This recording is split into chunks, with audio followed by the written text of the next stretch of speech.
Today I am talking about why I don't send my coins in for grading.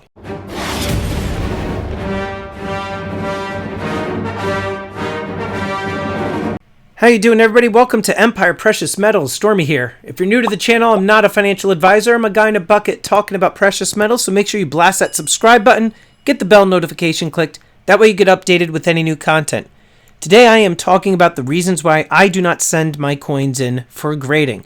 There's a whole bunch of reasons why I don't do this, and I guess really I don't have any sort of order in which I'm going to share with you why I don't send my coins in for grading. I'm just going to kind of go with the flow here.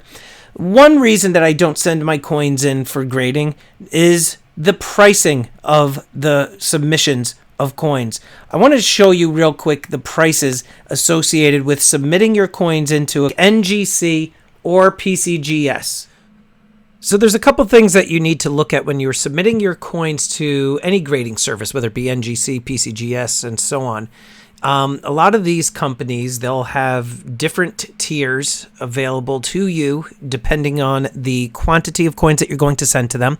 They also have different pricing when it comes to the year and type of coin that you have. And then there's also different turnaround times associated with those types of coins that you are submitting to the companies for grading. You do not have to necessarily have a yearly membership, although a lot of these companies kind of push your hand into signing up for yearly memberships when it comes to grading coins. Now, if you take a look at these different things here on NGC's website, I mean, you've got quite a few things to choose from. Anything from standard, which is like all US or world coins, it's going to cost you $40 per coin, plus there's a $10 shipping and handling fee.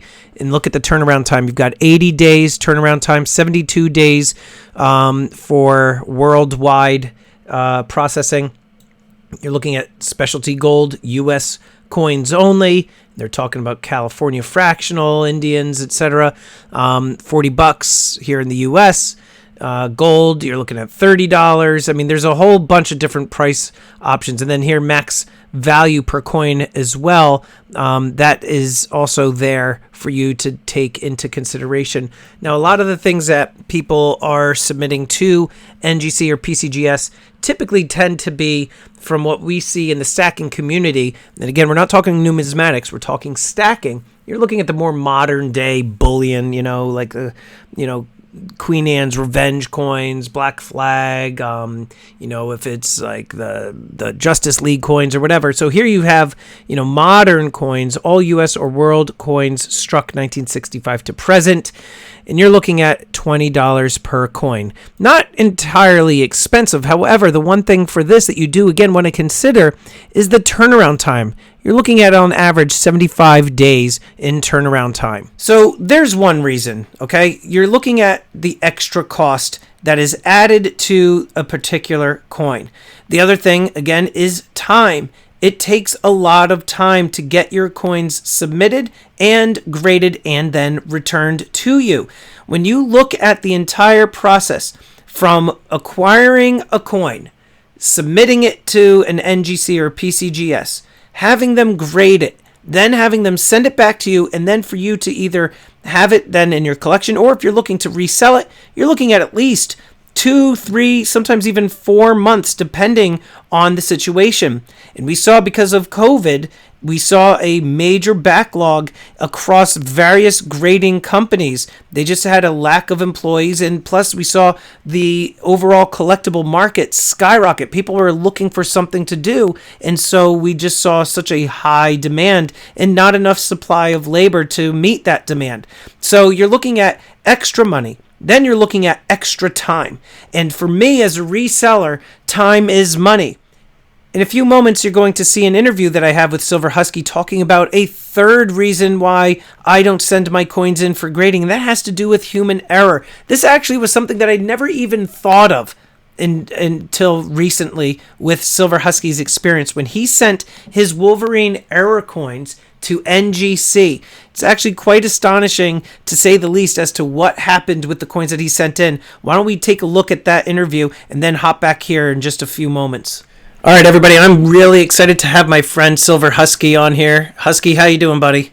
I'm doing great, man. Good to hear from you. Absolutely. I was surprised that you were able to pick up the phone today and you weren't in the middle of working. And, I was very fortunate that I happened to be off and you were just sitting around picking your nose. So, Big news.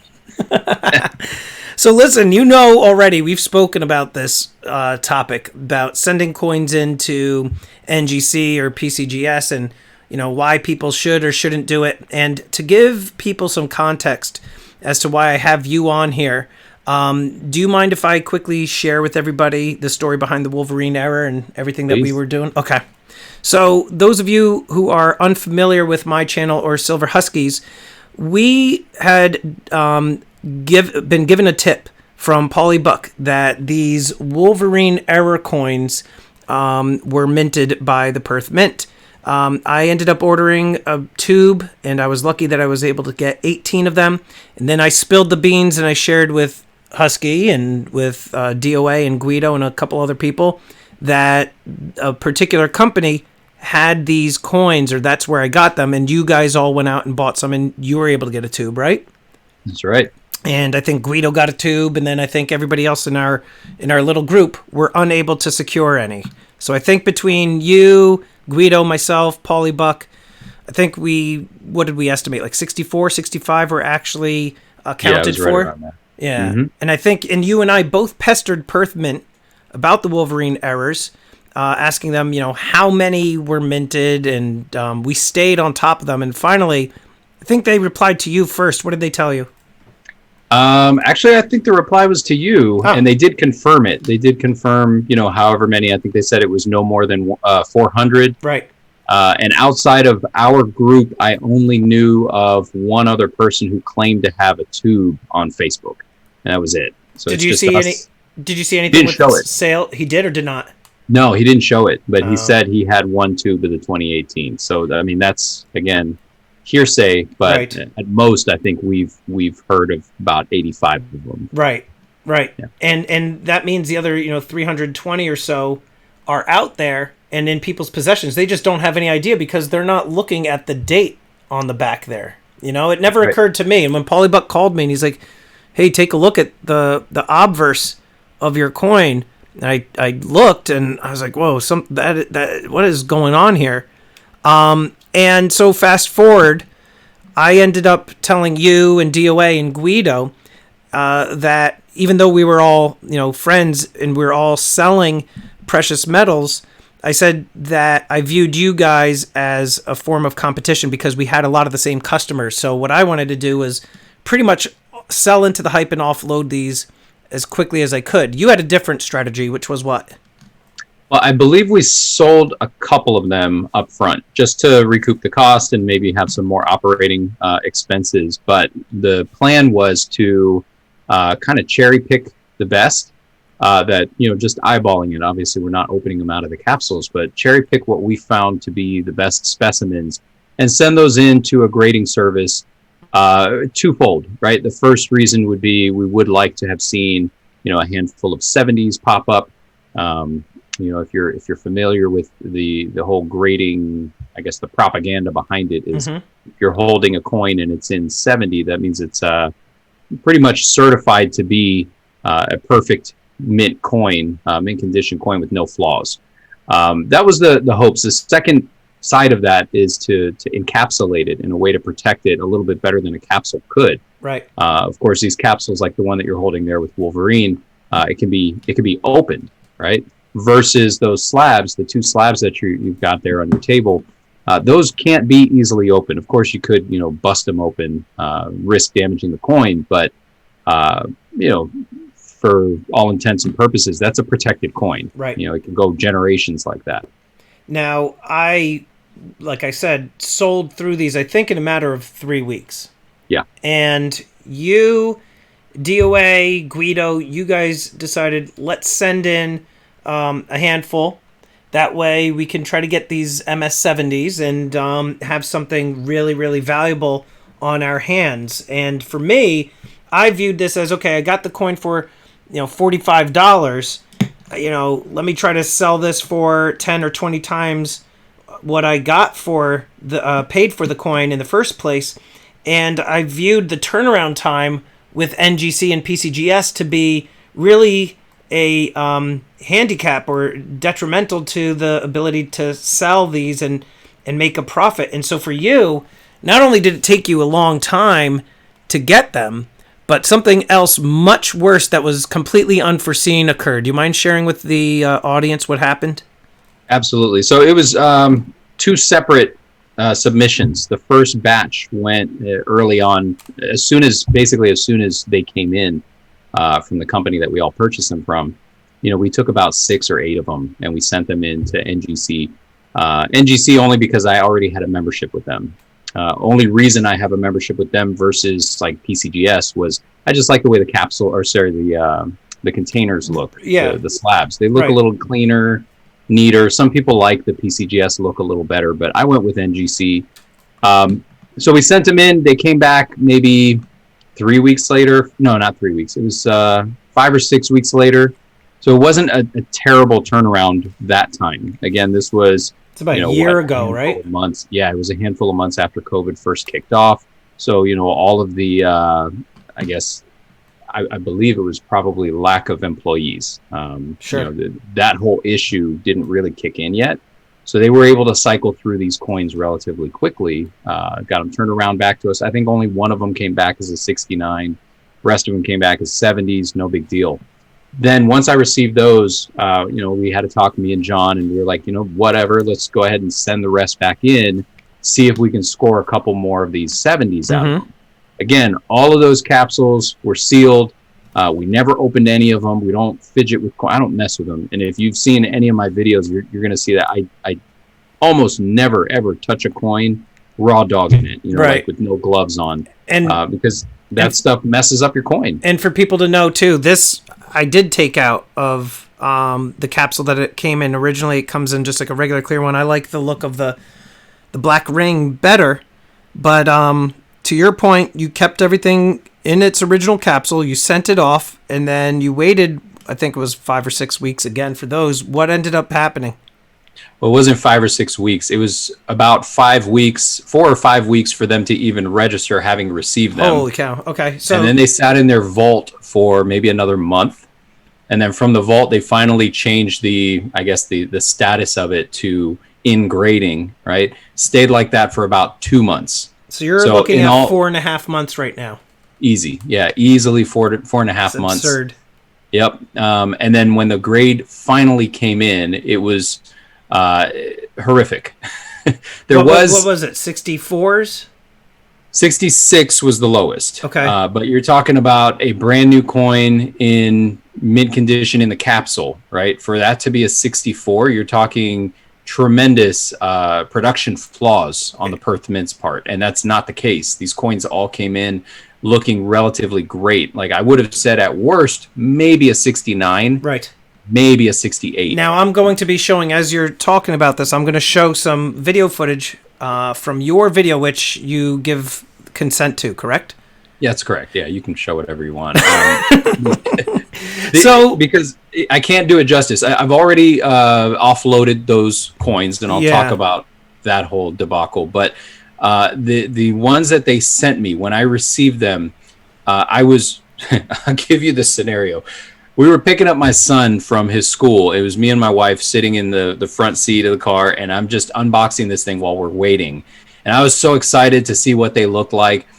Start pulling them out. I see the 70, great. I see a 69, great. And then I start getting to the lower grades. And I said to her, these aren't the coins I sent in. If they are, they destroyed them. Right. Because they were toned. I mean, like purple colored with streaks on them that looked like, I don't know, some kind of liquid was spilled on them. It looks like they were bound with maybe tape. I was about to say, didn't one have like a major like tape mark going right through it?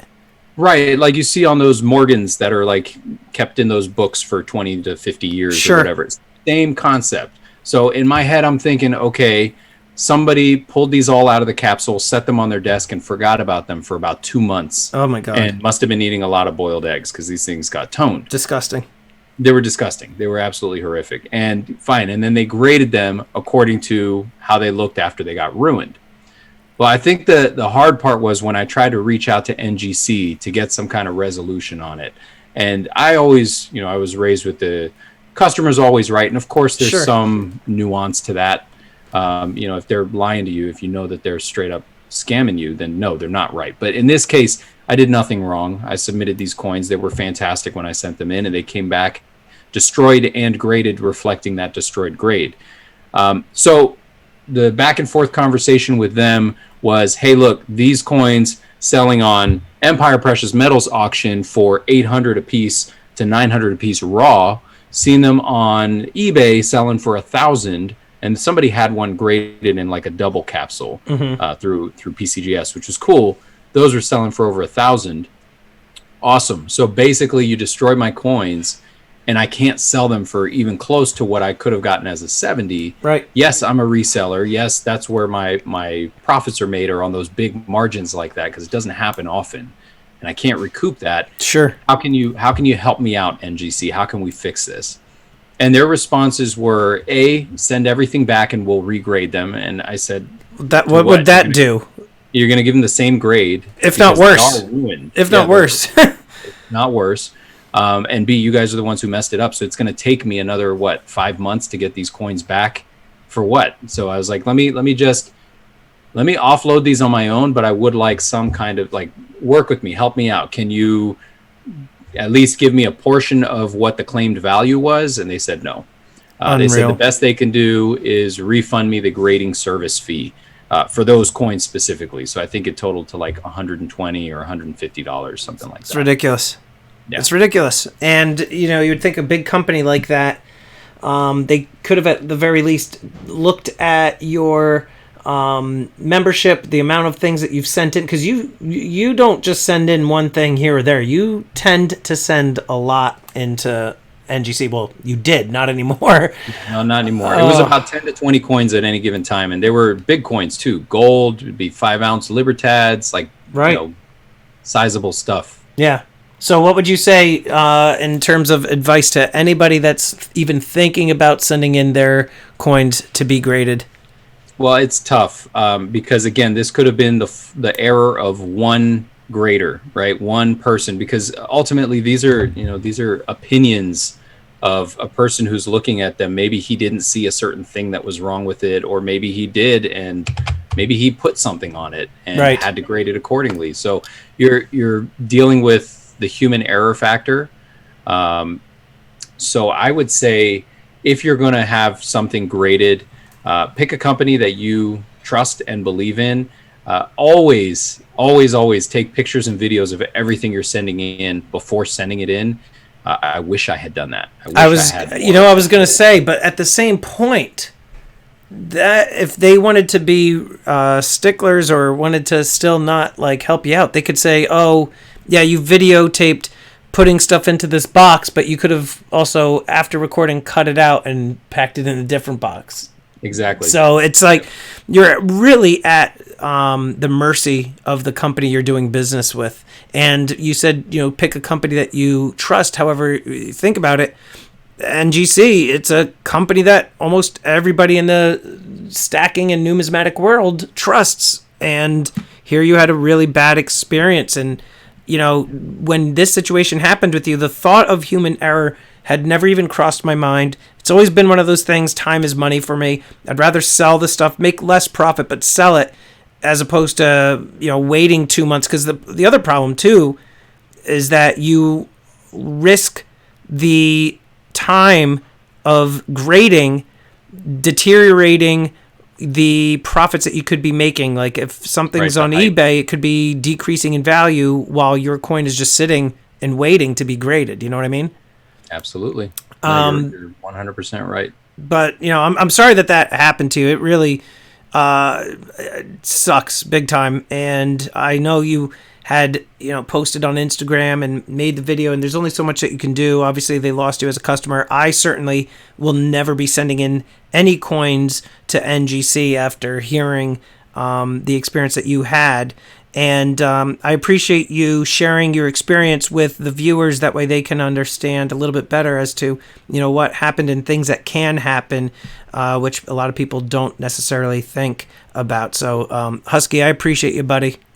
I appreciate you, man. If I could just end on one more note. Nope, time's up. Time's up. Go ahead. One more note. My experience with NGC up until then had been flawless. I've never had an issue. Yes, their stuff is expensive. Getting their service for your grading is not cheap compared to PCGS especially, or ANAESC or whatever the other company is. Annex, yeah. Yeah, so they're not bad, right? NGC is not bad. It was one event that they just didn't even try to fix. That for me, that's the nail in the coffin. Like, you screwed it up. Fix it. No, you're not going to fix it. I'm out. I'm gone. And it was an expensive mistake. A very expensive mistake. Very. Thousands, man. Thousands of dollars. Oh, man. Well, hey, man. Again, much appreciated, buddy. And I'll talk to you real soon. Talk to you, man. Pleasure was mine. Now, like I said, time is money when it comes to being a reseller. I would much rather sell a coin that's raw and ungraded like this Wolverine Error and let the person who is going to acquire the coin from me, let them decide whether or not they want to send it in for grading, as opposed to me sending it in and waiting those 2 or 3 months when I could be selling these coins, taking those profits, buying more inventory to resell that inventory and keep churning the inventory through. That is something that I always have to consider, the time aspect of money. But I really never even thought of actual human error being a factor or a risk when it came to sending in your coins to be graded. I would much rather buy a coin that's already graded and already went through the process. I would pay the higher premium on it, but I would have the peace of mind it was already done. It's in hand. I don't have to wait for it, and I could just go and resell it. If somebody doesn't want to buy it, fine, then they don't buy it. But at least I have that opportunity, as opposed to having to send in the items and wait 2, 3, 4 months for them to come back with the possibility that they can have some damage done to them. Anyway, I'm curious as to your thoughts on this issue. Do you send coins in for grading? Have you ever had any negative experiences? Definitely let us know in the comments down below. And I would like to quickly thank these elite channel supporters. And if you haven't already become a channel member, please check out the awesome perks and join today. With that, this is Empire Precious Metals. Until next time, long live the Empire.